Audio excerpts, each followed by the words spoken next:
Hello, my friends, and welcome back to Eagle Eye Apache.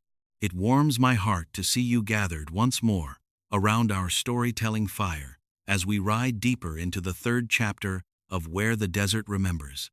If you were with us for our last journey, you know the emotional storm that swept across the Arizona territory.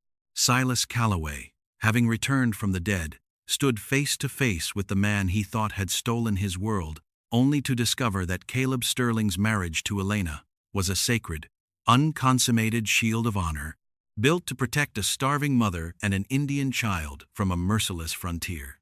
Brotherhood was restored in the warmth of that parlor hearth, and Silas held his son, little Jesse, for the very first time. But the peace they fought so hard to reclaim was instantly threatened. Vance McCall's ruthless Iron River Syndicate fired its opening shot of war, slaughtering cattle on the southern fence line. And in that very moment of defiance, tragedy struck like a hammer. Caleb collapsed upon the porch floorboards, coughing dark crimson blood into his handkerchief, his lungs hollowed out by the white plague.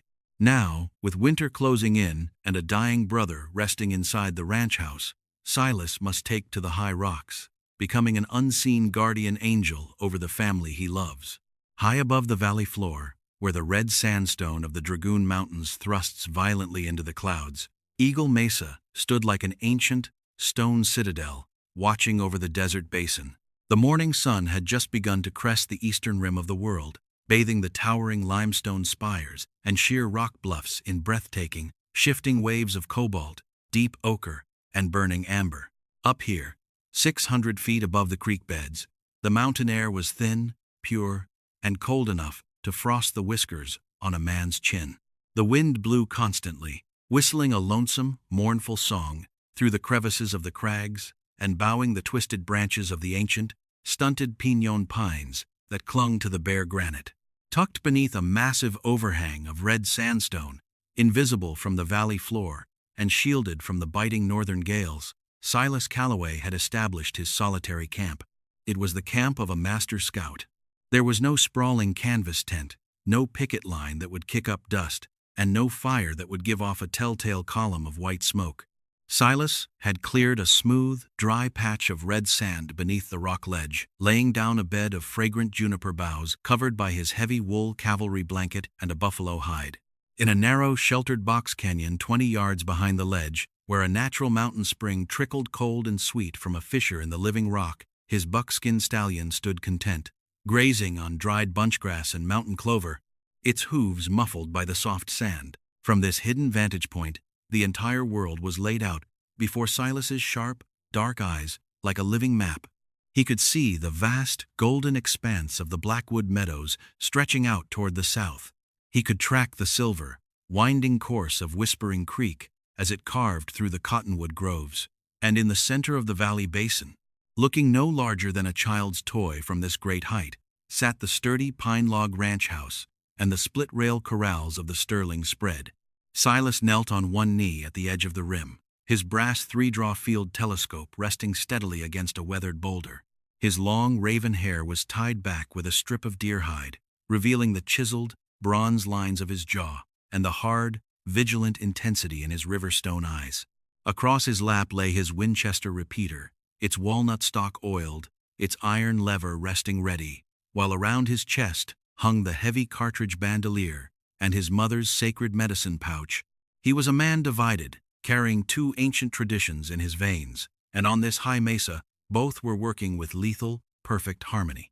From his Scots-Irish father, he had inherited an unyielding, stubborn endurance and the technical precision of a cavalry marksman who knew the ballistic drop of a lead slug at 500 yards, but from his Chiricahua Apache mother, he had inherited something far deeper, far more ancient.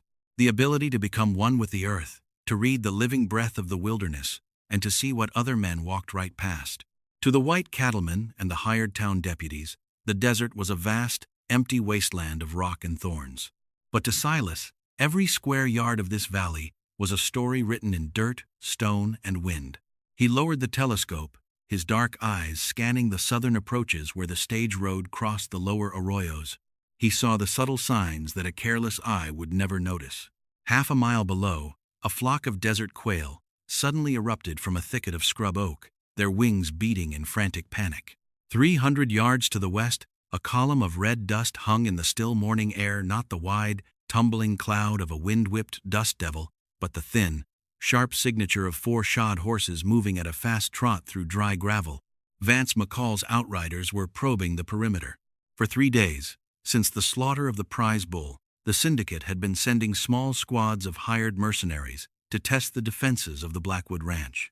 They were professional killers, border ruffians, dishonorably discharged cavalrymen, and ruthless range detectives who wore low-slung Colts and carried repeating carbines. They rode along the fence lines, cutting wires in the draws, shooting strays, and trying to draw Caleb Sterling out into an open, fatal gunfight. They thought they were dealing with an ailing, exhausted rancher and a defenseless woman. They did not know that a ghost had taken up residence in the high rocks above them. Every night, while the valley slept beneath the cold stars, Silas would descend from Eagle Mesa like a shadow peeling away from the mountain wall, moving with the silent, fluid grace of a stalking wolf, his moccasined feet making no more sound than falling snow. Silas roamed the perimeter of the ranch. He did not fire his rifle.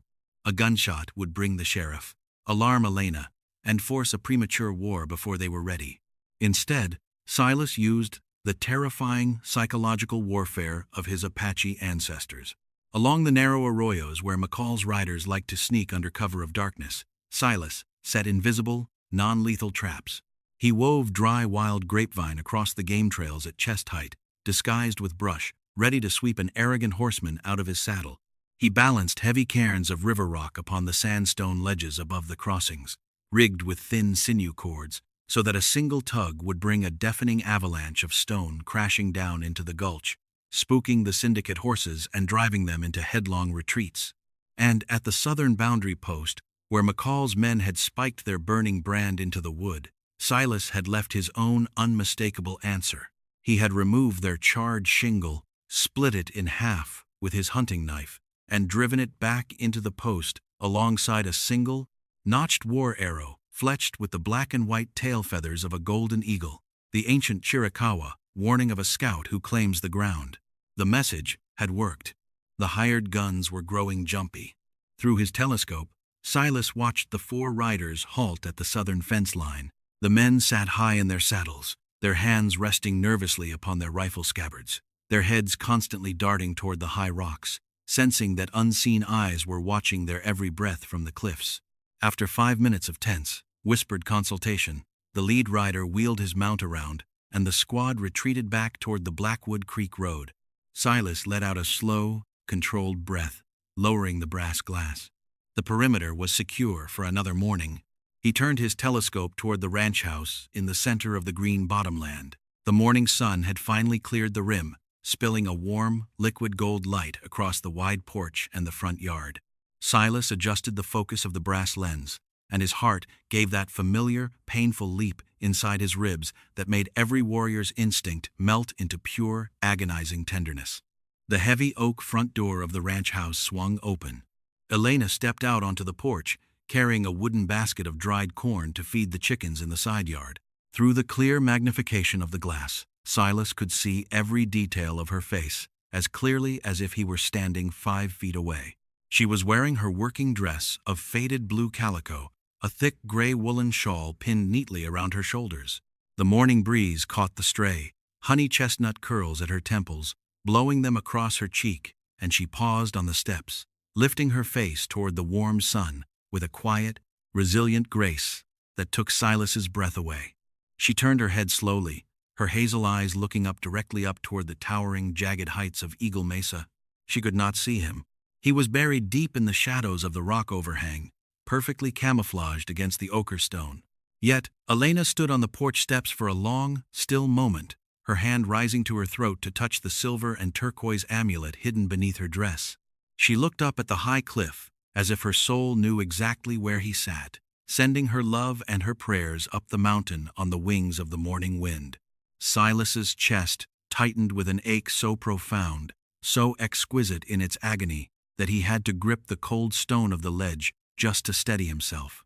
He wanted nothing more than to saddle his buckskin, to gallop down that mountain path, to sweep her up into his arms in the middle of that yard, and to kiss her until the sun went down. He wanted to claim his rightful place in that house. He wanted to sit at the head of that pine table, to eat the bread her hands had baked, and to hold her warm, soft body against his through the cold mountain nights. And then, the front door opened again. Caleb Sterling stepped out onto the porch. Through the glass, the brutal, tragic toll of the White Plague was terrifyingly clear. In the bright morning sunlight, Caleb looked like a ghost of the powerful cattleman he had been only a year before. His tall frame was gaunt, his shoulders hollowed out, and his chambray shirt hung loosely upon his collarbones. He walked with slow, agonizing effort, leaning heavily on the wooden porch railing with one hand while holding a cup of hot tea with the other. Elena set her basket down immediately, rushing up the steps to Caleb's side. Silas watched as she gently placed her arm around Caleb's waist, supporting his weight, helping him sit down in the heavy pine armchair by the door, wrapping a thick wool blanket securely around his trembling knees. Caleb looked up at her, patting her hand with a weak, grateful smile, before another violent, shuddering cough racked his chest, forcing him to press his handkerchief to his lips. Silas slowly lowered the telescope, his head bowing against the granite boulder. The bitter sting of human desire warred against the unshakable iron of his honor. He could not ride down that mountain. Not yet. To ride down now to claim Elena, to take over the house, and to push Caleb aside while the man's lungs were tearing themselves apart would be the act of a coward and a thief. Caleb had given his health, his wealth, and his life to keep Silas's family alive. He had slept on a hard bench in the cold for 2 years so that Elena would have honor and Jesse would have a future. Silas swore an oath into the cold mountain stone. As long as breath remained in Caleb Sterling's body, Caleb would remain the master of that ranch. Silas would walk the outer darkness. He would be the sword in the shadows, the shield on the mountain, and the silent brother who carried the burden of the war until the end. And then, Silas saw the front door burst open once more. Little Jesse came running out onto the porch, his small boots pounding on the wooden planks, laughing with pure, unfettered joy. The 3-year-old boy was bundled in a miniature shearling vest, his thick, raven-black hair shining like polished obsidian in the sunlight. In his right hand, held high above his head, the boy was waving the hand-carved cedar wolf, making it fly through the morning air as he ran circles around the chair where Caleb sat smiling. Silas's eyes filled with hot, stinging tears that he did not wipe away. His son. His blood was down there, running in the sunshine, safe and whole, untouched by the terror of the syndicate or the shadow of the grave. When the sun finally sank behind the western rim of the Dragoons, turning the vast Arizona sky into a bruised canopy of violet and cold indigo, Silas sat beside a tiny, smokeless fire of dry mountain juniper roots. The night air had turned bitterly cold, freezing the moisture on the rocks and bringing the sharp, clean scent of high pine down from the timberline. Silas sat with his legs crossed on the buffalo hide, his back resting against the warm sandstone wall of the ledge. In his left hand, he held a piece of fragrant, dark red mountain cedar, a 4-inch block of wood he had cut from an ancient tree near the mountain spring. In his right hand, he held his razor-sharp, antler-handled hunting knife. The firelight flickered orange and gold against his bronze face as he worked the wood with rhythmic, effortless mastery. Curling ribbons of red cedar fell away from the blade, dropping onto the blanket like sweet-smelling shavings of cinnamon. With delicate, precise strokes, Silas was carving a small, hollow chamber into the heart of the wood, shaping the exterior into the likeness of a soaring mountain hawk, with its wings folded tightly along its body. It was a traditional Chiricahua bird whistle, the kind his mother's father had carved for him when he was a boy, learning to hunt in the Gila wilderness. Silas blew the loose wood dust from the notch, brought the cedar to his lips, and gave a soft, gentle breath. A high, clear, musical trill escaped the wood, a sound so pure, so sweet, and so lifelike that it sounded exactly like the evening call of a mountain meadowlark singing from the top of a wild cottonwood tree. A faint, tender smile touched Silas's lips, the first true smile that had graced his face in 3 long, brutal years. He looked down from the high edge of Eagle Mesa into the dark, shadowed bowl of the valley below. Down in the basin, surrounded by the black sea of the desert night, a single, warm, golden square of lantern light flickered behind the window of the Sterling Ranch house. Inside that room, he knew Elena was tucking his boy into the cedar crib, singing a soft lullaby as the child held his carved wolf against his cheek. Silas held the newly finished cedar hawk whistle in his scarred palm, closing his fingers tightly around the warm wood. He raised his face to the cold, diamond-studded canopy of the Arizona stars, letting the night wind wash over his brow. He was alone on this high mountain. His bed was hard rock, his companions were the wolves and the hawks, and the woman he loved slept under another man's roof. But as Silas looked down upon that lone, flickering light in the darkness, a deep, unshakable peace settled into his warrior's soul. He was the guardian of the valley. He was the watcher on the rim. And no wolf from the syndicate, no winter storm, and no army on earth would ever extinguish the flame that burned in the heart of that home. Memory is a sacred fire that burns within a man's chest. In the bitter cold of the high desert winter, when the frost creeps across the rock and the world feels empty and barren, a man can reach into the embers of what once was, pull out a single golden afternoon, and warm his entire soul against the flames. Sitting beneath the red sandstone ledge of Eagle Mesa, his fingers closed around the fragrant cedar hawk whistle, Silas Calloway closed his eyes. The lonesome whistle of the midnight wind through the pinon pines began to change. The cold, biting air of the winter of '86 softened, warming into the sweet, dry heat of an Arizona August 4 years in the past.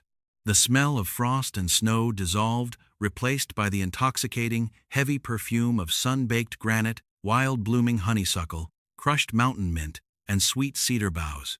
It was the summer before the war came to tear the world apart, the season the elders of his mother's band called the Summer of the Red Moon.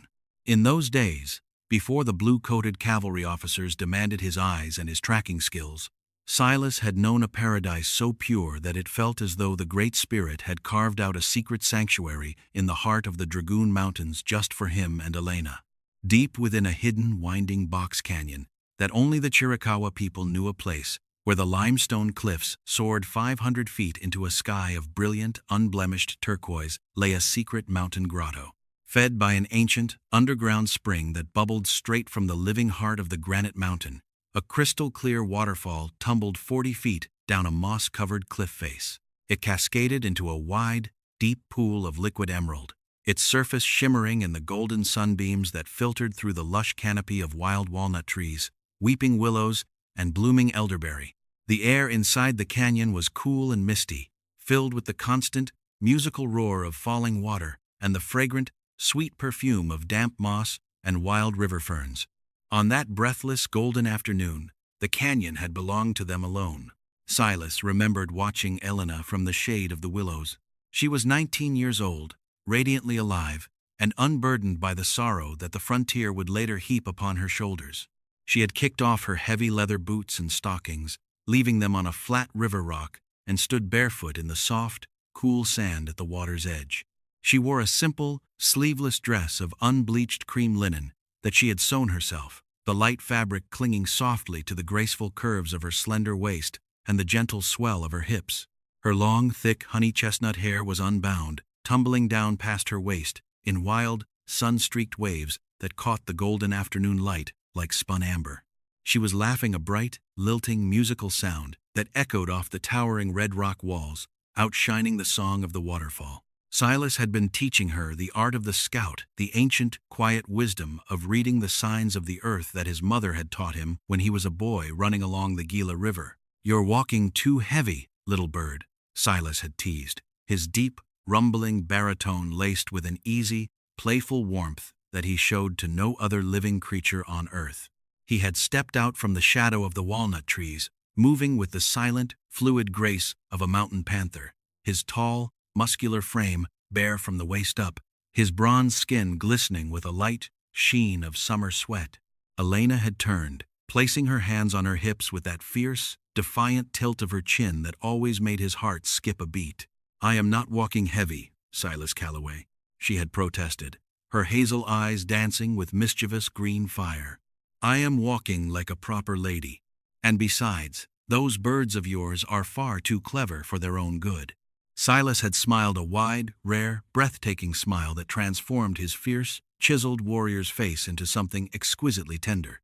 He walked up behind her, on the soft sand, his large, sun-darkened frame dwarfing her delicate form, wrapping her in the warm, comforting shadow of his presence. He did not rush. He moved with the unhurried, reverent patience of a man who knew he held the greatest treasure in the territory. Silas leaned down, pressing his broad, warm chest gently against the curve of her back. The sudden, intimate heat of his bare skin against the thin linen of her dress made Elena's breath hitch in her throat. He reached his arms around her waist, taking her small, soft hands into his large, calloused ones, his long, scarred fingers curling over hers with a gentle, protective authority. "Look down, Elena," Silas whispered softly against the shell of her ear, his warm breath stirring the loose tendrils of hair at her temple and sending a delicious shiver racing down her spine. "Look at the wet sand where the spring water meets the creek." Elena looked, her heart beginning to pound with a rapid, fluttering rhythm against her ribs that had nothing to do with tracking. Silas guided her right index finger downward, his hand steadying hers as he traced a tiny, delicate mark pressed into the damp red silt. "There," Silas murmured, his voice a low, soothing vibration that resonated straight through her shoulder blades. 3 small toes, spreading like the ribs of an oak leaf. A mountain quail. She walked through this sand less than 10 minutes ago, leading 4 chicks toward the wild berry thicket. "How do you know it was 10 minutes?" Elena asked, leaning back against his chest, her head tilting back against his broad shoulder so that she could look up into his dark, sculpted face. Silas smiled, his thumb gently stroking the sensitive skin on the inside of her wrist, feeling her pulse race beneath his touch. "Because the edges of the track are still sharp, Elena," he murmured, his lips brushing the soft skin of her jawline as he spoke. "The desert sun has not had time to bake the mud, and the water has not yet filled the heel print. When you track a creature in these mountains, you do not just look with your eyes. You feel with your blood. You listen with your spirit." Elena turned slightly in his arms, her hazel eyes looking up into his dark riverstone depths with an adoration so fierce, so consuming, that it knocked the air from Silas's lungs. "And what if I don't want to track quail, Silas?" she whispered, her voice dropping into a breathless, teasing purr, her fingers trailing slowly up the muscular, bronze plane of his chest, feeling the hard ridges of his ribs and the wild, frantic thumping of his heart beneath her palms. "What if I only want to catch the wolf that's standing behind me?" Before Silas could answer, Elena gave a sudden, wicked laugh, scooped a double handful of icy spring water from the pool, and splashed it directly across his bare chest and face. The cold water hit his hot skin with a shock, and Silas gasped, shaking his dark hair like a great mountain bear. Elena spun out of his arms with a shriek of delighted laughter, splashing through the shallow, crystal water of the pool, her linen dress soaking up the water, turning translucent and clinging to her skin as she tried to scramble up onto a wide, flat slab of red granite that jutted out beneath the cascading waterfall. "You'll pay for that, woman," Silas roared with laughter, leaping into the shallow pool after her. He caught her at the base of the granite slab, his strong arms wrapping around her waist, lifting her effortlessly out of the water as she kicked and giggled. He spun her around in the mist of the waterfall, their shared laughter mingling with the roaring music of the falling water, echoing off the ancient canyon walls like a celebration of life itself. Silas pulled her up onto the dry, sun-warmed ledge of granite, settling her down upon a lush, fragrant bed he had prepared earlier that morning, a thick mattress of freshly cut mountain cedar boughs, wild sweetgrass, and soft flowering verbena, covered by his heavy, hand-woven Chiricahua woolen blanket. The playful laughter suddenly died between them, melting away into an intoxicating, breathless stillness. Elena sat on the cedar boughs, her back against the warm red sandstone, the spray from the waterfall misting her flushed cheeks with diamond droplets. Her dress was soaked, the damp linen molding to the proud swell of her breasts and the curve of her hips, her heavy, wet chestnut hair curling around her shoulders in dark, glistening ribbons. She looked up at Silas as he knelt over her on the blanket, his muscular arms bracing on either side of her hips, water dripping from the dark tips of his raven hair onto his bronze shoulders. The air between them turned thick and heavy, with a raw, undeniable passion that had been building since the first day they laid eyes on each other. Silas reached down to his leather medicine pouch resting on his belt. His movements were slow, reverent, and deliberate. From the soft deerskin pouch, he brought forth a heavy, handcrafted necklace. It was a large, raw piece of natural Kingman turquoise, the color of a deep, cloudless summer sky at high noon, wrapped in intricate, hand-hammered silver wire that had been shaped by a master Navajo silversmith, suspended from a supple thong of brain-tanned elk hide. Elena gasped softly, her hand flying to her lips as she looked at the magnificent stone. "Silas," she breathed, her hazel eyes filling with sudden, shimmering tears of wonder. "It's breathtaking. Where did you find such a thing?" Silas sat back on his heels, holding the cool, sky-blue stone in his large, scarred palm. He looked at the turquoise, then looked into her eyes, his bronze face softening with a sacred, unshakable devotion that went back to the very creation of his people. "My mother's people believe that in the ancient times, when the earth was young and dark, the Dine, the holy people of the mountains, wept for the loneliness of man," Silas explained, his voice dropping to a low, melodic cadence that sounded like an ancient chant. Their tears fell from the clouds and struck the high desert peaks, turning into stone as they touched the earth. He lifted the amulet, holding the blue stone so that the afternoon sun caught its polished surface, casting a pale, dancing circle of azure light across Elena's throat. "The Chiricahua called turquoise the stone of the fallen sky," Silas murmured. "It carries the spirit of Nilchi, the wind that brings the rain and gives life to the parched earth. An Apache warrior gives this stone to only one woman in his lifetime, the woman who holds his soul in her hands. The elders say that as long as you wear this sky stone against your heart, no shadow can ever truly conquer your spirit, no winter can freeze your blood, and no matter how far the trail takes me, the spirit of the stone will always guide my feet back to your side." Elena's lips trembled as tears of profound, overwhelming love spilled over her lashes, rolling down her sun-kissed cheeks. Silas leaned forward, his hands steady and gentle as he reached around her neck, carefully fastening the leather thong. His rough, calloused fingers brushed against the soft, sensitive skin at the nape of her neck, sending a violent, electric shiver through her body. The cool, heavy turquoise settled perfectly into the hollow of her throat, resting directly over the rapid, thumping pulse of her heart. Elena reached up with both hands, clutching the blue stone against her chest, and then she threw her arms around Silas's neck, pulling him down to her with a fierce, desperate passion that took his breath away. "I will wear it until the day they put me in the earth, Silas," she sobbed softly against his throat, her lips pressing burning kisses against his jaw, his neck, and his collarbone. "I will wear it in this life, and I will wear it into the next. You are my sky. You are my only home." Silas could hold back the tide of his love no longer. With a low, guttural groan of unvarnished devotion, he wrapped his arms around her, pulling her down onto the soft, fragrant bed of crushed cedar boughs and wild sweetgrass. He leaned over her, his dark eyes burning with an unquenchable fire, as he captured her trembling mouth in a deep, consuming, and all-encompassing kiss. The world outside the canyon ceased to exist. There were no townspeople whispering vicious lies. There were no church ministers sneering at their love. There were no recruiters coming with papers of war. There were only the two of them, naked in their truth, bound together by the laws of the earth, the sky, and the holy people of the mountains. Silas loved her with a reverent, worshipful tenderness that was born of a warrior's fierce, protective soul. His large, sun-darkened hands gently unfastened the damp linen of her dress, peeling away the fabric until she lay before him like a goddess, sculpted from ivory, rose, and gold. His rough palms traced every line of her body, the soft slope of her shoulders, the delicate arch of her ribs, the curve of her hips, worshipping every inch of her skin as if it were holy ground.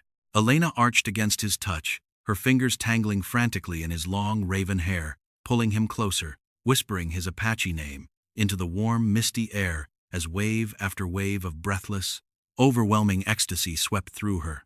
Under the sheltering canopy of the wild willows, while the waterfall sang its eternal, rushing song, and the red rock cliffs held back the world, they gave themselves to each other completely. It was a communion of spirit, blood, and flesh, a passionate, untamed, and holy union that burned hotter than the desert sun and ran deeper than the mountain springs. When the afternoon finally softened into the cool, violet embrace of twilight, they lay together beneath the heavy Chiricahua blanket. Elena was nestled securely against Silas's side, her head resting upon his broad, muscular chest, her fingers idly tracing the turquoise amulet that rested against her skin. glowing softly in the fading light. Silas held her tight against him, his chin resting upon the crown of her head, his fingers gently stroking the long, drying silk of her chestnut hair. Above them, through the opening in the canyon walls, the massive, radiant circle of the red moon rose into the indigo sky, spilling a warm, crimson-gold light across the sandstone cliffs. Elena tilted her head up, looking at him with eyes that were soft, sated, and filled with a peace that was absolute. "Promise me something, Silas," she whispered, her voice a soft, sleepy murmur against his skin. Silas turned his head, kissing the crown of her brow, his deep voice rumbling through his chest. "Anything, little bird. Name it. Promise me that no matter what happens to this territory, no matter how cruel the world becomes, we will always come back to this canyon. Promise me we will never let them take our tomorrow." Silas tightened his arms around her, pulling her so close that their heartbeats matched, rhythm for rhythm, pulse for pulse. "I promise you, Elena," Silas whispered into the red moonlight, swearing an oath to the earth and the sky that would outlast the flesh. "As long as the sun rises in the east and the mountains stand against the wind, my tomorrow belongs to you." A sudden, sharp gust of freezing winter wind whipped through the rock overhang of Eagle Mesa, tearing Silas violently from the golden warmth of his memory and throwing him back into the cold, dark reality of the present. Silas's eyes snapped open. He was sitting on the hard, freezing granite ledge 600 feet above the valley floor. The red moon of summer was gone, replaced by the pale, icy crescent of a winter sky prickled with a million cold diamond stars. Silas looked down at his right hand. He was still clutching the newly carved cedar hawk whistle, the aromatic shavings scattered across his buffalo hide like fallen leaves. He raised his eyes, looking out over the dark expanse of the valley toward the lone, golden square of lantern light burning behind the window of the Sterling ranch house. He touched his own chest, right over his heart, remembering the weight of the turquoise amulet he had fastened around her neck 4 years ago, the very amulet she still wore, hidden beneath her collar today. The world had tried to kill him. The war had tried to bury him. The syndicate was trying to burn his home. But as Silas Calloway drew the freezing mountain air into his lungs, a fierce, unbreakable smile touched his lips. The promise he had made beneath the red moon was not dead. It was alive in his blood. It was alive in the woman who still wore his skystone. And it was alive in the little dark-eyed boy sleeping in the valley below. He was ready for the fight. The pale, winter sun hung low in the southern sky, casting long, sharp blades of indigo shadow across the red sandstone canyons of the Dragoon Mountains. The afternoon air was crisp, thin, and biting, smelling of frozen limestone, dry pine needles, and the faint, sweet scent of distant chimney smoke rising from the valley floor. High on Eagle Mesa, the wind had died down to a low, mournful murmur that stirred the dry grama grass along the rim. It was the kind of winter day that felt fragile, as though the entire territory were holding its breath, waiting for the heavy, gray clouds gathering on the northern horizon to spill their burden of ice and snow upon the earth. Silas stood on the high granite outcrop, his dark riverstone eyes trained on the lower mountain trail that wound up from the Blackwood Valley.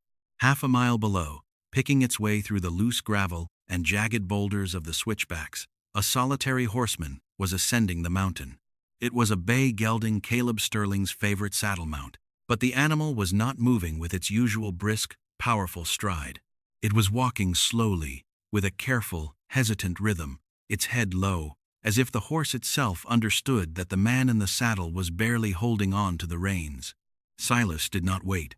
He slung his Winchester over his shoulder and moved down the rocky path with the swift, effortless grace of a mountain goat.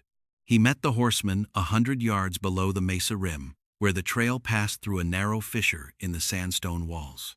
When Silas looked up at Caleb, a cold, sickening dread settled into his stomach. Caleb was slumped forward in the saddle, his hands resting heavily upon the wooden pommel, his knuckles gray and trembling against the cold leather. His face was the color of damp parchment, his cheeks sunken, and dark purple hollows circled his pale blue eyes. He was shivering violently beneath his heavy shearling coat, his breath coming in short, shallow gasps that produced a wet, rattling wheeze that Silas could hear 5 paces away. As Silas reached the gelding's head, Caleb pulled back weakly on the reins. The tall rancher tried to swing his right leg over the cantle to dismount, but the strength simply deserted his limbs. His knee buckled, and Caleb slid from the saddle, his boots hitting the gravel with a clumsy thud as he leaned heavily, desperately, against the warm, steaming flank of his horse to keep from collapsing onto the frozen dirt. "Hold on, brother," Silas said, his deep baritone laced with immediate, fierce concern. In one smooth stride, Silas was at Caleb's side. He caught the taller man beneath the arm, throwing Caleb's heavy arm over his own muscular shoulders, bracing Caleb's trembling torso with an iron grip that took nearly all the rancher's weight. Silas could feel the fever radiating from Caleb's body, a searing, unnatural heat that burned right through the thick shearling and flannel of his coat. "I'm all right, Silas," Caleb gasped, his voice thin, dry, and cracked like old leather left in the sun. "Just lost my wind on the climb." "You shouldn't have ridden up this mountain, Caleb," Silas said softly, guiding his friend step by agonizing step through the rock fissure and up onto the sheltered ledge of Eagle Mesa. "You should be in your bed by the hearth." "No," Caleb wheezed, shaking his head with stubborn, desperate resolve. "Elena's down there. She watches me like a hawk. If I cough like this in the house, she'll know, and I can't bear the look in her eyes, Silas. I can't bear her mourning me before I'm in the ground." Silas led Caleb beneath the sheltering overhang of red sandstone, helping him sit down upon the thick buffalo hide beside the fire pit. Silas moved with swift, practiced efficiency. He built up the small, smokeless fire with dry juniper roots and resinous piñon knots, coaxing the flames into a warm, steady blaze. He filled a small iron pot with mountain spring water from his canteen, tossed in a handful of crushed dried pine needles and wild mountain mint leaves, and set the pot directly over the coals to boil. Caleb leaned his head back against the warm sandstone wall, his eyes half closed, his chest heaving with every ragged, rattling breath. For 5 long minutes, neither man spoke. The only sounds were the crackle of the juniper wood, the gentle bubbling of the herbal tea, and the agonizing, labored rhythm of Caleb fighting to pull oxygen into lungs that were slowly turning to stone. When the tea was hot, Silas poured the steaming, fragrant brew into a tin cup and knelt beside Caleb, placing the warm metal gently into his friend's trembling hands. "Drink this," Silas said quietly. "The mint will open your throat. The pine will ease the bleeding." Caleb took the cup with shaking fingers, raising it to his pale lips.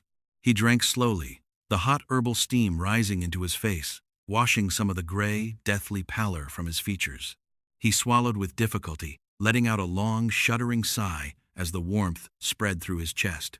Caleb looked at Silas, really looked at him, taking in the broad-shouldered warrior who had saved his life in the burning canyons of the South, the brother who had returned from the dead only to find his world turned upside down.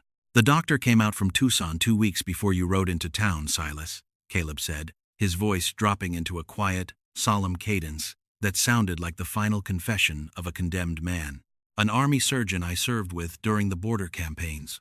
A good man. A man who doesn't sugarcoat the truth." Silas sat back on his heels, his dark riverstone eyes fixed upon Caleb's face, his heart heavy as lead. "What did he tell you, Caleb?" Silas asked, though in his soul he already knew the terrible answer. Caleb looked down at his own thin, wasted hands holding the tin cup, a bitter, heartbreaking smile touching the corners of his mouth. "The white plague," Caleb answered softly. "Consumption. It got into my lungs during that terrible winter of '83, when I was cutting wood in the blizzards to keep Elena and your boy from freezing. I thought it was just a lingering cold. I thought a man who survived cavalry bullets and Apache arrows could shake off a cough." Caleb paused, a dry, rattling spasm catching in his throat before he managed to force it down with a sip of hot tea. "The surgeon listened to my chest with his brass horn," Caleb continued. "He said the rot has eaten through both lungs. He said there's nothing in the white man's medicine and nothing in the red man's herbs that can stop it. He gave me 2 months, Silas. Maybe less if the hard freezes come early." The words hung in the cold mountain air between them, absolute, devastating, and final. Silas felt a sharp, suffocating pain tighten in his chest. In the war, death was sudden and clean. It came with the crack of a rifle, the flash of a saber, or the roar of a cannon, a violent, momentary storm that took a man in the heat of battle. But this creeping, invisible decay that hollowed a man out from the inside, stealing his strength breath by breath, while his mind remained clear and sharp, was a cruelty beyond anything Silas had ever witnessed on the battlefield. "I won't let you die alone on this mountain, Caleb," Silas rasped, his voice thick with an emotion that threatened to break through his iron control. "I will ride into the high timber. I will gather the sacred roots of my mother's people, the osha, the wild mountain sage, the cedar sap. We will take you down to the hot mineral springs in the south. The earth has medicine that the army doctors know nothing of." Caleb slowly shook his head, reaching out with a trembling, cold hand and resting his fingers upon Silas's muscular forearm. "No, Silas," Caleb whispered, his pale blue eyes blazing with a fierce, unshakable clarity that went straight to Silas's soul. "My trail is ending. I've made my peace with the Almighty, and I'm not afraid of the dark. But I didn't ride up this mountain to talk about medicine or miracles. I rode up here because of what happens after I'm gone." Caleb leaned forward, the intensity of his gaze burning like a branding iron across the small fire. "I didn't steal your life, Silas," Caleb said, his voice trembling with a raw, agonizing sincerity that tore at Silas's heart. "I swear to you on the blood we spilled together, I was merely holding the reins until you found your way back. I built that ranch for Elena. I fought off the land grabbers. I put a roof over your boy's head, and I gave them my name so the world couldn't touch them." Caleb's grip tightened on Silas's arm, his knuckles turning white with desperate, pleading strength. "Promise me, Silas. Promise me that when I go down, when the breath leaves my body, you'll walk down that mountain. You'll take the ranch. You'll take your son. And you'll take Elena." A heavy silence fell over the rock ledge, broken only by the crackle of the embers and the distant whistling of the high desert wind. Silas looked down at Caleb's hand resting upon his arm, then looked up into his brother's pale, fever-bright eyes. Every warrior instinct, every ancient code of honor that had been passed down to Silas through 10 generations of Chiricahua scouts and Scots-Irish frontiersmen, rose up in his throat like a wall of tempered steel. "You ask what is not mine to take, Caleb," Silas spoke, his deep baritone thick with an emotion so profound, so heavy with reverence, that his voice shook with the weight of it. "You gave them life when I was dust. When the whole territory turned its back on an Indian's woman and a fatherless child, you stood in the doorway with a loaded gun. You gave them your name. You gave them your sweat. You gave them your health." Silas leaned forward, placing his large, warm, scarred palm over Caleb's trembling hand, his riverstone eyes blazing with an unyielding, holy conviction. "A warrior does not take what belongs to a living brother, Caleb," Silas said, his words ringing like an iron bell off the sandstone cliffs. "As long as you draw breath on this earth, you are the master of the Blackwood Ranch. You are the husband who shielded her, and you are the father who raised that boy. I will not ride down that mountain to claim your shoes while you are still standing in them. I will be your shadow. I will be your rifle in the dark. But I will not rob a dying brother of his dignity." Caleb stared at Silas, and for a long, breathless moment, the dying rancher's lips trembled. A single hot tear broke from Caleb's pale eye, rolling down his hollow, stubbled cheek, reflecting the orange firelight. He had lived his entire life in a world of hard, ruthless men, men who took what they wanted, men who saw weakness as an invitation to strike, men who would have seized the ranch and the woman the moment they smelled death in the air. But here, sitting on a bare rock ledge in the wilderness, was a man who possessed a nobility that dwarfed the civilized world. "God Almighty, Silas," Caleb whispered, his voice cracking as he buried his face in his hands. "You make a man proud to have bled beside you." Caleb slowly lowered his hands, drawing a deep, shuddering breath of the cold mountain air. He reached inside the breast pocket of his heavy shearling coat and pulled out a thick, legal document wrapped in oiled sheepskin to protect it from the weather. He held the packet out to Silas across the fire. "This is the territorial deed to the Blackwood water rights, Silas," Caleb said, his voice steadying with grim, practical purpose. "I had the territorial registrar in Benson draw it up last week. It transfers the entire spring, the creek rights, and the lower 5,000 acres to Elena and Jesse upon my death. It's signed, sealed, and witnessed." Caleb looked at Silas with deadly seriousness. "Vance McCall knows I'm sick, Silas. He's got spies in town. He knows the doctor came out from Tucson, and he knows my lungs are failing. The syndicate is just waiting for the first heavy snow to trap us in the valley. The minute they think I'm too weak to lift a rifle, McCall will bring 40 hired guns to burn the house and force Elena to sign a quitclaim deed. Silas took the oiled packet with reverent hands, tucking it securely inside his own scout's coat beside the yellowed casualty dispatch. "They won't get within 200 yards of that house, Caleb," Silas said, his voice dropping into that cold, lethal cadence that signaled the awakening of the Chiricahua hunter. "I know the trails they ride. I know the draws where they water their horses. If Vance McCall brings his wolves into this valley, they will find out that the man they declared dead has returned with fire and iron." Caleb gave a slow, solemn nod, the heavy burden that had crushed his spirit for months finally lifting from his shoulders. He finished the last of the hot herbal tea, set the tin cup down on the rock, and braced his hands against his knees to stand. Silas rose instantly, catching Caleb beneath the shoulders, steadying the rancher with effortless, muscular strength until Caleb found his footing on the gravel. "I need to ride back down before the sun sets," Caleb said, looking toward the southern sky, where the pale gold of the afternoon was already turning to soft lavender. "Elena will be looking for me. If she sees the dusk fall without my horse in the corral, she'll worry." "I'll walk you down to the tree line," Silas said, taking the reins of the bay gelding. They walked together down the steep, rocky switchbacks in the quiet of the descending twilight. They did not speak of the illness again. They did not speak of the syndicate or the war. They walked as two men who had shared the crucible of life, bound by an unbreakable covenant of love, honor, and sacrifice, a covenant that was written not in ink on paper, but in blood, tears, and the sacred red dust of the Arizona frontier. As they reached the edge of the high cottonwoods where the trail leveled out toward the valley floor, Caleb swung himself up into the saddle. He looked down at Silas, his pale face catching the last crimson rays of the dying sun. "Thank you, brother," Caleb whispered softly. Silas stepped up beside the stirrup, placing his hand upon Caleb's knee, his dark riverstone eyes glowing with an eternal, unshakable promise. "Ride easy, Caleb," Silas replied, his voice a low, steady rumble. "I am watching from the rocks. You are not alone." Caleb turned his horse toward the warm, distant lights of the Blackwood Ranch, galloping slowly into the gathering dusk.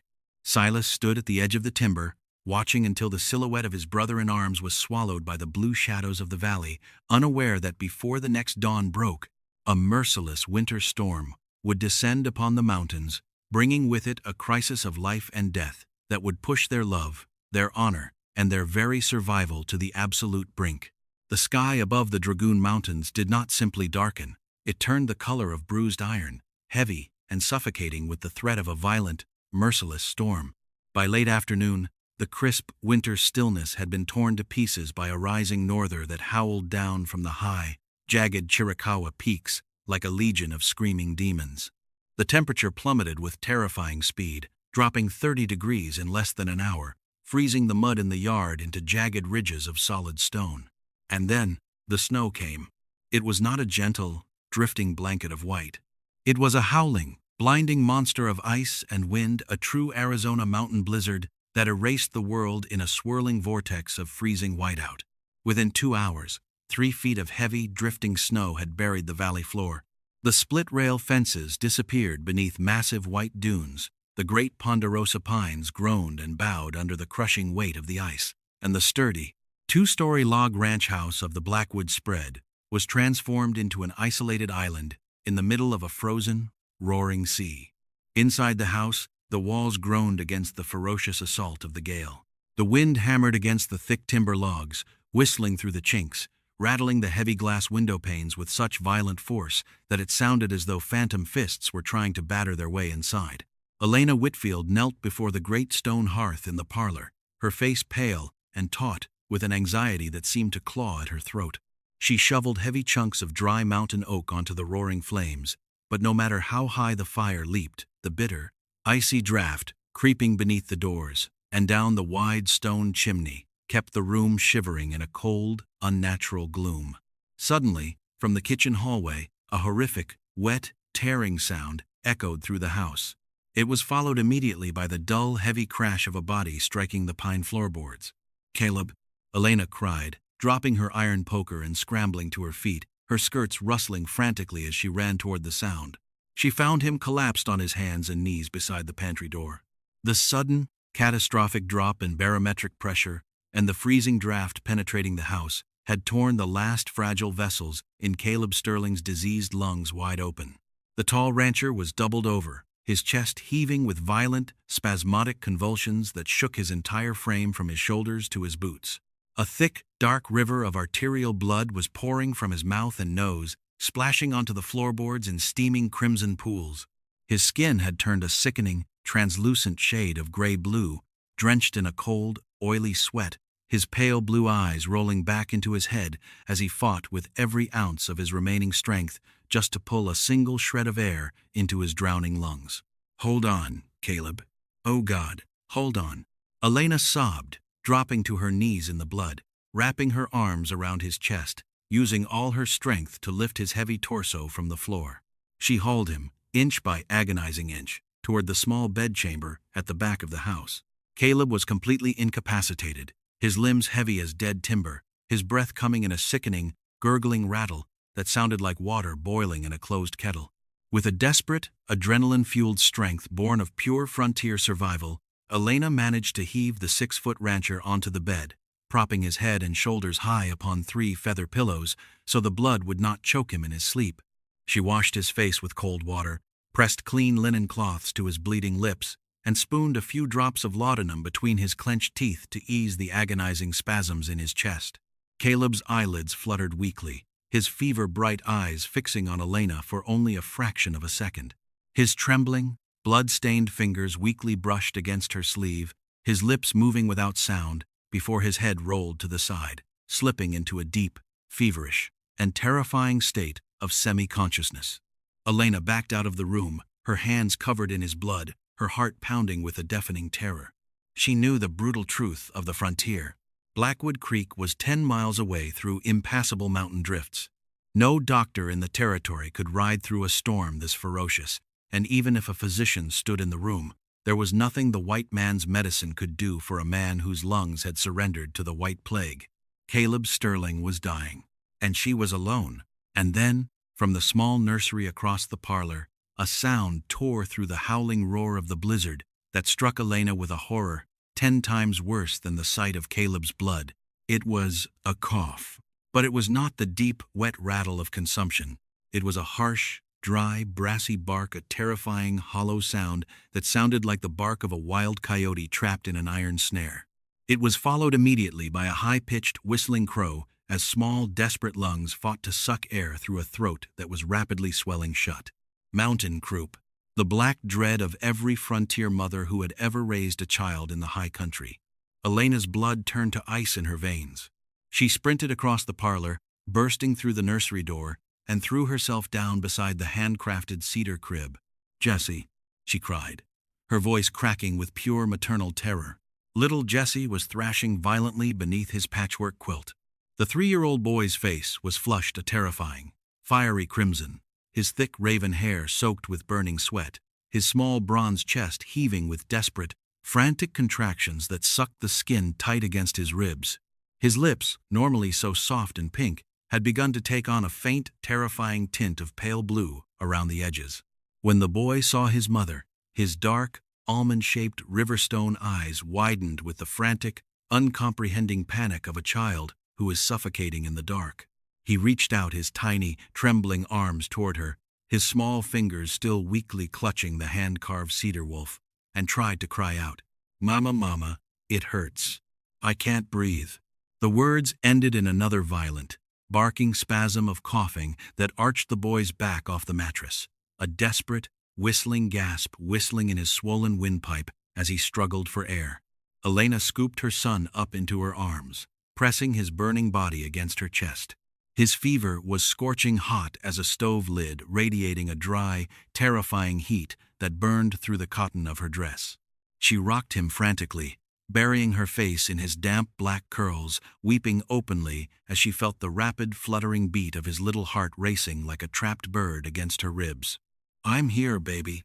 Mama's here," she sobbed, her tears raining down upon his flushed forehead. "Breathe, Jessie. Please, my sweet boy." Just breathe for Mama. She knew she had to act, and she had to act with the speed and precision of a surgeon, or her child would choke to death before midnight. Elena carried Jesse into the parlor, setting him wrapped in blankets in the rocking chair beside the hearth. She ran to the kitchen, hauling 2 massive cast-iron kettles and 3 heavy copper pots, filling them with water from the interior bucket, and heaving them onto the roaring oak fire in the fireplace. She stoked the blaze until the flames roared up the stone chimney, the iron turning red-hot as the water inside began to boil violently, sending thick, billowing clouds of white steam into the dry, freezing air of the room. Elena took 2 heavy wool blankets, draping them over the back of the rocking chair and around her own shoulders, creating a makeshift, enclosed steam tent over herself and the child. Inside the tent, the air grew thick, hot, and heavy with moisture. Elena held Jesse upright on her lap, gently tipping his head back, holding him directly over the rising plume of cedar-scented steam, praying with every fiber of her soul that the hot moisture would soothe the raging inflammation in his tiny larynx and open the swollen passage to his lungs. For 30 grueling, agonizing minutes, she sat in the dark of the blanket tent, rocking her suffocating child, wiping the sweat and tears from his face with a damp cloth, whispering every lullaby, every prayer, and every memory she possessed into his ear. "Hush now, little warrior. Listen to the wind. Your father is a scout of the high mountains.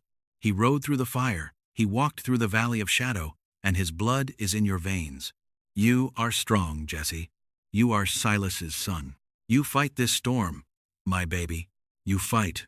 At first, the steam seemed to grant a small, fragile mercy.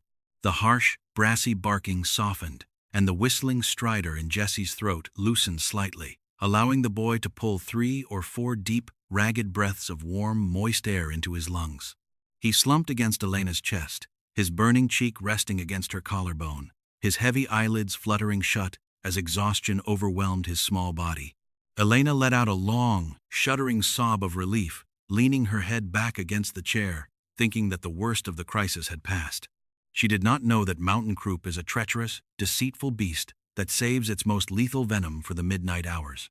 As the brass carriage clock on the mantel chimed 12 heavy, metallic strokes, the temperature outside dropped to 20 degrees below zero.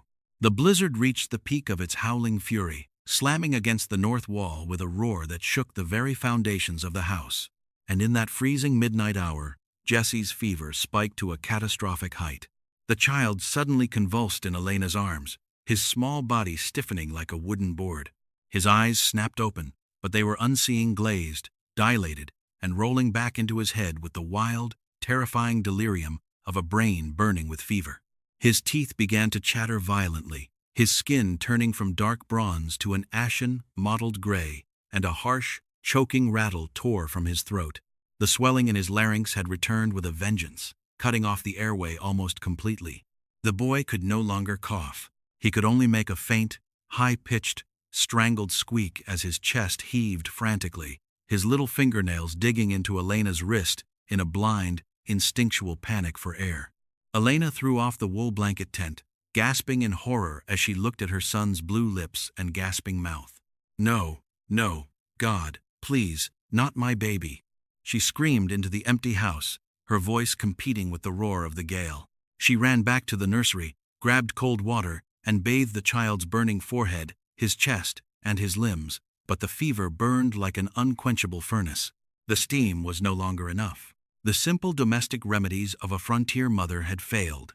Her child was suffocating in her arms, slipping into the dark waters of death inch by inch, while in the other room, the only other man in the house lay unconscious in a pool of his own blood. Elena fell to her knees upon the pine floorboards before the hearth, clutching her gasping, delirious child tightly against her chest. She looked around the warm, prosperous parlor that Caleb had built with so much love and sacrifice. She looked at the sturdy furniture, the thick woolen rugs, the fine lace curtains, and the gold band on her left hand. None of it mattered. All the wealth, all the respectability, and all the safety in the territory could not buy a single breath of air for her dying boy. In her overwhelming, suffocating helplessness, Elena reached up with her trembling, sweat-slicked right hand. She reached beneath the collar of her dress, her fingers finding the raw, sky-blue stone of Kingman turquoise hanging from its elk-hide thong, the sacred amulet Silas had fastened around her throat in the canyon of the Red Moon 4 years before. She clutched the blue stone with such desperate, bruising force that the silver wire bit into her palm. She turned her tear-drenched face toward the frosted window panes on the north wall, toward the blinding, howling wall of pure white fury that buried the Dragoon Mountains. She knew Silas was out there. She knew her husband, the father of her child, the warrior who had returned from the dead, was sitting on the frozen rim of Eagle Mesa, 600 feet above the valley floor. Elena closed her eyes, pressing the turquoise stone against Jesse's burning cheek, and from the very bottom of her shattered, bleeding maternal soul, she threw her head back and screamed his name into the roar of the storm. Silas. The cry was torn from a love that defied distance, death, and the elements, a spiritual beacon sent through the blizzard, praying against hope that the warrior on the mountain would hear the dying gasp of his flesh and blood before the winter claimed them forever. And outside, through the swirling, deafening vortex of the whiteout, a solitary shadow was already moving through the waist-deep drifts, plunging down the treacherous, frozen switchbacks of the mountain, like an avenging ghost of the storm. The wind howling across the jagged crest of Eagle Mesa was not merely a storm of ice and air. To Silas Calloway, it was a living, screaming entity that carried the voice of his blood. High upon the frozen sandstone ledge, huddled beneath his buffalo hide in the howling darkness, Silas had felt the sudden, violent shudder in his spirit before his physical ears ever processed the sound. It was the ancient, instinctual bond of the Chiricahua, the spiritual thread that binds a warrior to his woman and his child across any distance. And in that freezing midnight hour, riding upon the teeth of the 20 below zero gale, he heard it. The desperate, broken cry of Elena screaming his name into the whiteout. Silas did not hesitate for a fraction of a second. He threw off the buffalo robe, rising into the blinding storm like a creature born of the winter mountain. He reached for his medicine pouch, a heavy, supple bag of brain-tanned elk hide that had belonged to his mother's grandfather, a renowned Dian healer of the Warm Springs Band. Inside that pouch lay the most precious treasures of the high wilderness. Thick, gnarled roots of wild osha, the sacred bear root, gathered from the 7,000-foot granite crevices, known to the Apache for centuries as the breath-giver that cures the chest and drives away the lung demons. Golden chunks of aromatic pinyon pine resin, dried leaves of wild mountain wintergreen, and braids of sweetgrass harvested from hidden canyon springs. Silas slung the pouch securely across his chest beneath his heavy wool scout's coat, tied his hat firmly down over his ears with a silk bandana, and led his buckskin stallion out of the sheltered box canyon. The descent down the mountain was a journey through the very jaws of death. The switchback trail had vanished entirely, swallowed beneath 4-foot drifts of powdery, blinding snow.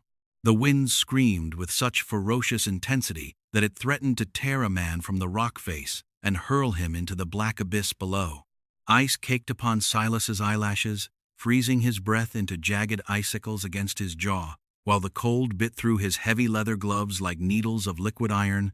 3 times, the buckskin stallion lost its footing on the slick, hidden ice beneath the drifts, its powerful haunches plunging into snowbanks up to its belly.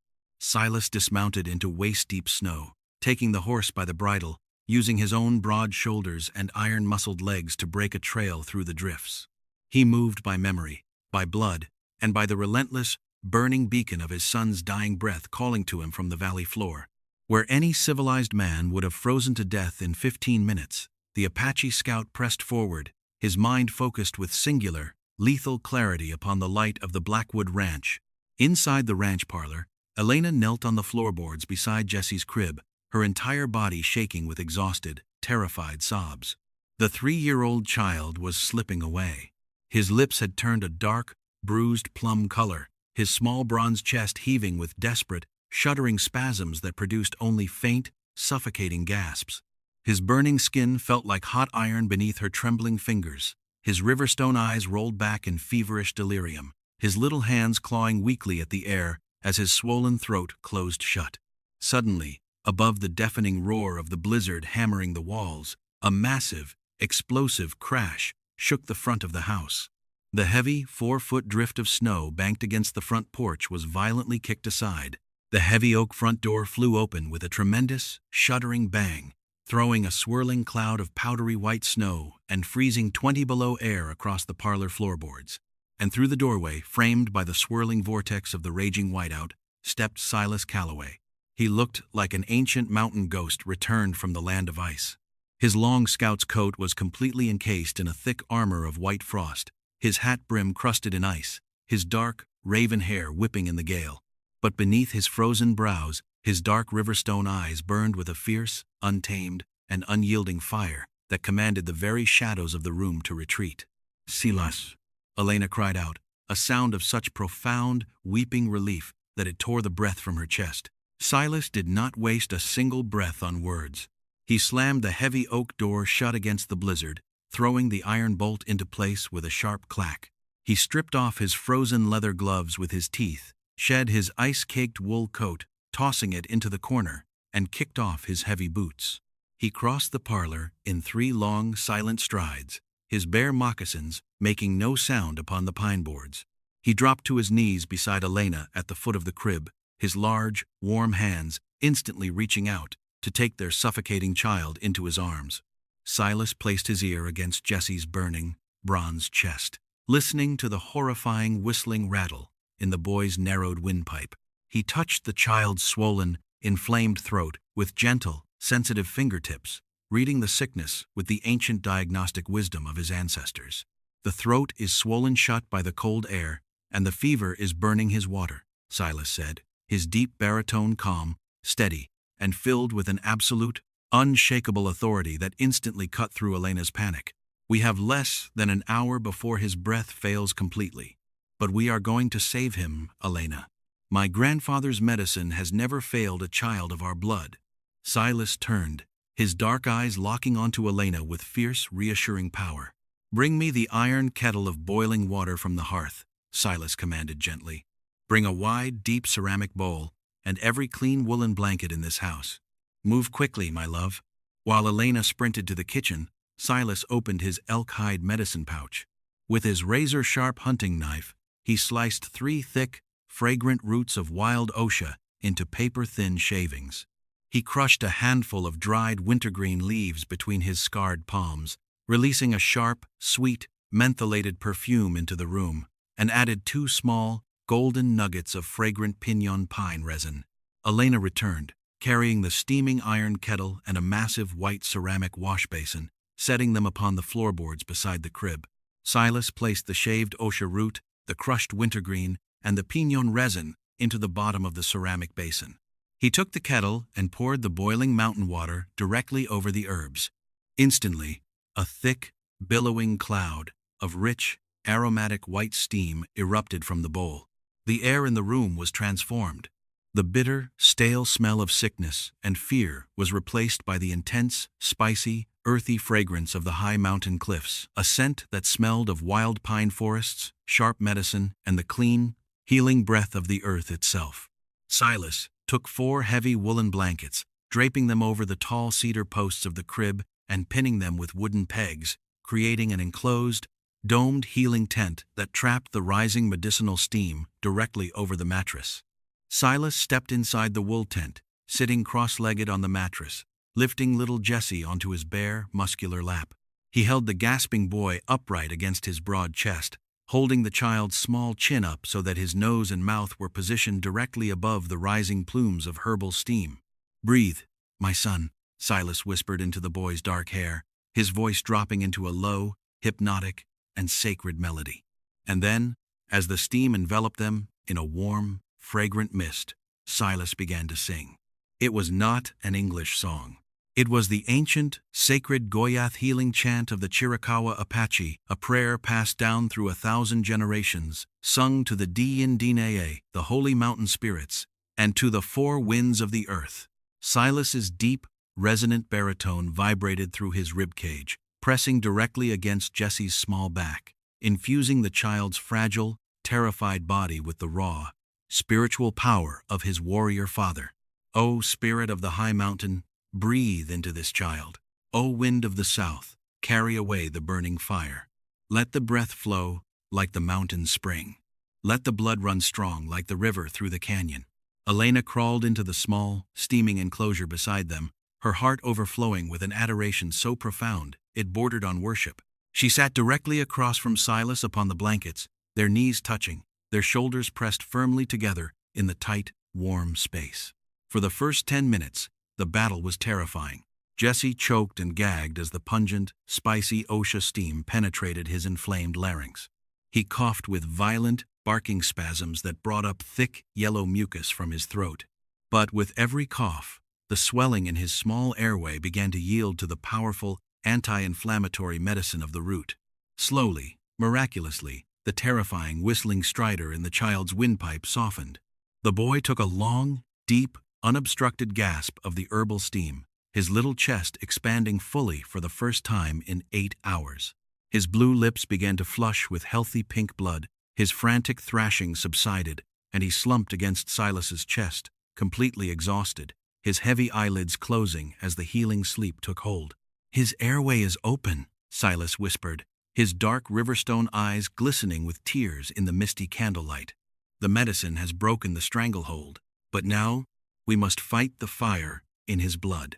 For the next 10 grueling, uninterrupted hours, as the blizzard roared with merciless fury outside the log walls, Silas and Elena fought the fever side by side. They moved Jesse from the crib to a soft pallet of quilts laid out on the floor directly before the roaring parlor hearth, keeping him warm while applying constant, cooling therapy to his burning skin. They sat knee to knee upon the woven wool rugs, their bodies aligned in perfect, unyielding domestic harmony. Between them sat a large wooden basin filled with cool well water, steeped with crushed mountain mint and wild lavender. Silas and Elena worked as a single, coordinated soul, each holding a soft linen cloth, dipping the fabric into the herbal water, wringing it out, and gently, endlessly sponging Jesse's hot forehead, his bronze neck, his small chest, and his trembling limbs. The physical closeness between them in the low golden firelight was electric, charged with an intensity that made the surrounding room fade into complete oblivion. Every time they reached down into the basin to wet their cloths, their hands met beneath the surface of the warm, herbal water. Silas's long, scarred, sun-darkened fingers would brush against Elena's soft, delicate skin. Their fingers would tangle together in the depths of the water, lingering for breathless, suspended seconds, his rough thumb gently stroking the curve of her wrist, her soft palm pressing against his calloused knuckles with an unspoken, desperate hunger that burned hotter than the oak logs in the fireplace. Elena would look up through the falling strands of her honey chestnut hair, her hazel eyes locking into his dark, fierce gaze across the sleeping child. There was no need for words between them. In the silent touch of their wet hands in the basin, in the warmth of their shoulders pressed tightly together as they leaned over their boy, 3 years of agonizing separation, lonely tears, and suppressed passion melted into an undeniable, simmering devotion that defied the entire frontier. At 3 in the morning, while Elena continued to sponge Jesse's brow, Silas rose quietly to check on Caleb in the back bedchamber. He found the rancher shivering beneath his heavy quilts, his breathing shallow and rattling with the terrible weight of consumption. Silas knelt beside the bed with the same gentle, reverent grace he had shown his son. He lifted Caleb's head, placing a cup of hot water steeped with fresh pine needles and a few drops of soothing honey to Caleb's pale, blood-stained lips. Caleb's eyes fluttered open in the dim lamplight, recognizing his brother in arms through the haze of fever. "Is the boy breathing?" Caleb wheezed in a faint, dry whisper. "His breath is clear, Caleb," Silas replied softly, his large, warm hand gently resting on Caleb's fevered forehead, wiping away the cold sweat with a clean cloth. The OSHA broke the croup. "He is sleeping now." A faint, peaceful sigh escaped Caleb's lips, and his trembling hand weakly squeezed Silas's wrist. Thank God you made it down the mountain, brother." "Rest now, Caleb," Silas said, pulling the wool blankets securely up to the rancher's chin.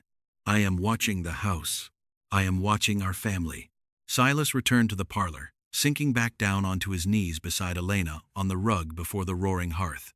As the clock on the mantel ticked toward 5 in the morning, the darkest, coldest hour before the dawn, the fever reached its final, desperate crisis. Little Jesse began to shiver violently upon his pallet. his bronze skin turning cold and clammy, his breath hitching in his small throat. Elena gasped, her hands flying to her mouth in terror. But Silas took charge instantly. He pulled his heavy, hand-woven Chiricahua woolen blanket around his own bare chest, scooped Jessie up into his arms, and pulled Elena into his embrace, wrapping the thick blanket around all three of them, using their combined living body heat to warm the child through the chill of the breaking fever. For 20 breathless minutes, they sat locked in that sacred, shared embrace before the glowing embers, rocking their son together. And then, just as the first faint gray light of morning began to filter through the frost-crusted windows, Jessie let out a long, deep, luxurious sigh. A warm, healthy sweat broke across the little boy's forehead, washing away the dangerous, dry heat of the fever. His breathing settled into a deep, regular, peaceful rhythm, smooth as the water flowing over river stones. His dark eyelashes rested quietly against his cheeks, and with a soft, sleepy murmur, Jessie curled his small body into the hollow of Silas's chest, his tiny fingers tangling securely into the leather thong of Silas's medicine pouch. The fever had broken. The croup was conquered. Their son was alive, safe, and whole. Elena buried her face into Silas's neck, her body trembling with a torrential flood of silent, weeping gratitude. Silas wrapped his massive arms around both his woman and his sleeping boy, holding them against his heart with an iron, protective devotion that was as eternal as the mountains, while outside, the great winter blizzard slowly began to soften into the quiet, golden dawn of a brand new day. The howling fury of the blizzard did not end with a sudden crash. It died as all great mountain storms do, softening into a vast, breathless silence that settled over the Dragoon Valley like a benediction. Through the tall, square windows of the Blackwood parlor, the first pale, golden light of dawn began to creep across the room. The glass panes were thick with intricate, feathery patterns of diamond-like frost that sparkled like scattered jewels in the morning sun, casting long, fractured beams of rose and amber light across the polished pine floorboards. Outside, the world was buried beneath 3 feet of pristine, untouched snow that smoothed away every harsh line of the desert, turning the rugged wilderness into an endless sea of gleaming alabaster. Inside the house, the hearth still glowed with a deep, steady bed of orange oak coals. The air was warm and rich, with the lingering, aromatic perfume of the night's desperate battle, the sharp, spicy scent of wild osier root, the resinous tang of pinyon pine, and the sweet, clean fragrance of mountain mint. On the soft pallet of quilts laid out before the fireplace, little Jessie lay sleeping. His fever was completely gone. His bronze forehead, once burning like a hot stove lid, was cool and smooth to the touch, beaded with a light, healthy sweat that signaled his victory over the infection. His swollen airway had relaxed, and his breathing came in long, deep, unobstructed rhythms that filled the quiet room with the sweet, steady music of life. One of his small, chubby hands was curled beneath his cheek, his tiny fingers still firmly hooked into the leather thong of Silas's medicine pouch. Elena Whitfield sat on the woven rug beside the pallet, her hands resting in her lap, staring at her sleeping son. For 24 hours, she had lived inside a suffocating crucible of terror. She had watched her child choke for air. She had held a dying brother in her arms. She had fought the bitter freeze with every drop of her physical and emotional strength. And now, as she listened to the clear, rhythmic rise and fall of Jessie's chest, the massive wall of adrenaline that had kept her upright finally gave way. A soft, shuddering gasp escaped her lips, and her entire body began to tremble with overwhelming exhaustion. Her vision blurred with tears of profound, weeping relief. Her head drooped, her shoulders slumped, and before she could even reach out to steady herself against the floorboards, her strength completely deserted her. Elena collapsed sideways. Silas caught her before she could touch the rug. His massive, muscular arms wrapped around her slender frame with the effortless strength and absolute tenderness of a guardian spirit.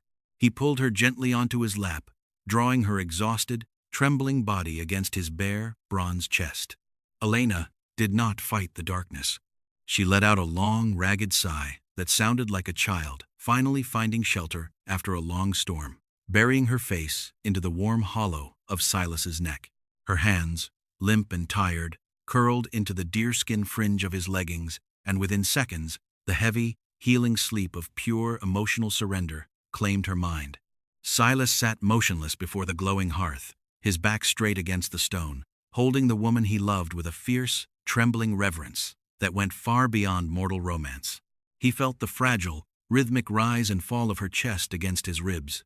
He felt the softness of her honey chestnut hair spilled across his shoulder, smelling of lavender and wood smoke. He felt the warmth of her breath against the pulse beating in his throat, and the wet trail of her dried tears against his collarbone. For 3 long years, he had dreamed of this moment in frozen trenches and bloody arroyos. He had dreamed of holding her without the shadow of the army hanging over his head, without the fear of the town's hatred, and without the agonizing distance of an open grave. She was here. She was in his arms. She had survived the winter. She had saved his son, and she had loved him through the silence of death itself. Silas bowed his head, resting his cheek against the crown of her hair. He closed his eyes, his large, scarred hand gently stroking her back in slow, soothing circles, offering her his own unyielding strength to rebuild the soul she had poured out for their boy. For an hour, Silas did not move a single muscle, content simply to serve as her fortress while the sun climbed higher into the clear winter sky. When the grandfather clock in the corner struck 8, Silas carefully, gently shifted his weight. With the smooth, silent grace of a hunter carrying a wounded fawn, Silas rose from the floorboards, cradling Elena in his arms. He carried her across the warm parlor, stepping through the arched doorway into the quiet bedchamber. He laid her down gently upon the wide feather bed, removing her worn leather shoes, and pulled the thick, hand-woven Chiricahua woolen blanket up over her shoulders, tucking the edges securely around her neck against the morning draft. Elena stirred slightly in her sleep, her lips parting as she whispered a soft, unintelligible murmur, turning onto her side to hug the pillow. Silas leaned down, his dark riverstone eyes soft with an eternal devotion, and pressed his lips gently against her temple. "Rest now, my brave bird," Silas whispered into the quiet room. "The storm is over. The hunter is home." Silas walked softly back into the parlor, scooped up the sleeping Jesse, and carried his son into the bedchamber as well, laying the little boy down beside his mother. Jesse instinctively rolled toward the warmth of Elena's body, nuzzling his dark head into the crook of her arm, his small hand still clutching the carved cedar wolf. Elena's arm moved in her sleep, wrapping protectively around her boy, uniting mother and child in a deep, sacred slumber. Silas stood at the foot of the bed for a long moment, his heart overflowing with a peace so complete, so heavy with gratitude, that he had to bow his head to steady his breath. He turned and walked down the hallway to the back room to check on Caleb. The door stood slightly ajar. Silas pushed it open, stepping into the quiet chamber. Caleb was awake, propped up against his pillows in the morning light. The tall rancher looked pale, his face gaunt and hollowed by the white plague, but the terrifying rattle in his chest had subsided into a quiet, dry wheeze. The dark hemorrhaging had stopped, and his pale blue eyes, though tired, were clear and lucid. Caleb looked at Silas standing in the doorway, taking in the calm, unshakable dignity of the Apache scout. "I heard the boy breathing through the wall, Silas," Caleb whispered, his voice faint and gravelly, but filled with a profound, soul-deep peace. "The whistling is gone. You brought him back." Silas walked over to the bedside, pouring a cup of fresh, clean water from the ceramic pitcher and handing it to his brother in arms. The OSHA opened his throat, Silas replied, softly, and his mother's love held his spirit to the earth. "He is sleeping beside Elena now." Caleb took a slow sip of the cold water, closing his eyes as the liquid soothed his parched throat. He lowered the cup, looking up at Silas with an expression of complete, unvarnished brotherhood. "And Elena?" Caleb asked quietly. "Exhausted," Silas answered. "She gave everything she had to fight that fever. She will sleep until sundown." Caleb nodded slowly, a faint, sad smile touching the corners of his mouth. "She's a fighter, Silas," Caleb said softly. "The bravest woman I ever knew. You hold on to her with both hands, brother. Don't you ever let the world make her weep again." "I have sworn it on my life, Caleb," Silas replied, his voice an iron promise. "Rest your lungs now. I will go out and shovel the drifts, feed the stock, and check the fences." Caleb weakly clapped his hand over Silas's wrist, giving it a single grateful squeeze before sinking back into the warmth of his pillows. Silas returned to the parlor. He pulled on his heavy wool scout's coat, laced his thick leather cavalry boots, and strapped his heavy cartridge bandolier across his chest. He reached down, taking up his Winchester repeater, working the lever to ensure the action was oiled and clear of frost, and stepped out onto the front porch. The morning air hit him like a wall of cold iron, pure, crystalline, and so crisp that it stung the nostrils. The sky above the Dragoon Peaks was a brilliant, cloudless dome of radiant turquoise, and the vast expanse of snow in the valley reflected the morning light with a blinding, diamond-like glare. The silence was absolute. Not a single breath of wind stirred the heavy, snow-laden boughs of the ponderosa pines. Silas took a wooden snow shovel from the corner of the porch and set to work. He dug out a wide, clean trench from the front steps to the horse barn, his powerful muscles moving with effortless, rhythmic endurance. He cleared the heavy snow from the stable doors, stepped inside the warm, hay-scented gloom of the barn, and broke the ice in the water troughs for the 6 working horses and Caleb's prize broodmares.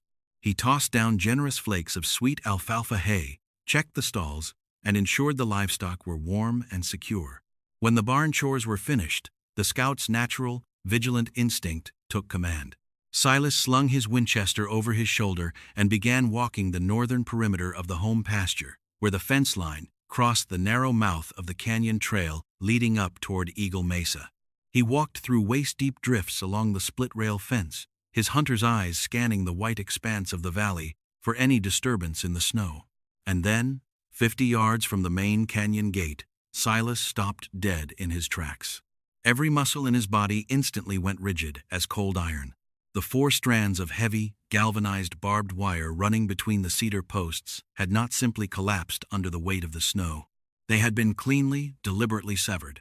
The shiny, silver ends of the steel wire curled back against the wooden posts, cut with heavy iron wire snips. The cut was fresh made, not during the height of the blizzard, but in the gray, quiet hours just before dawn.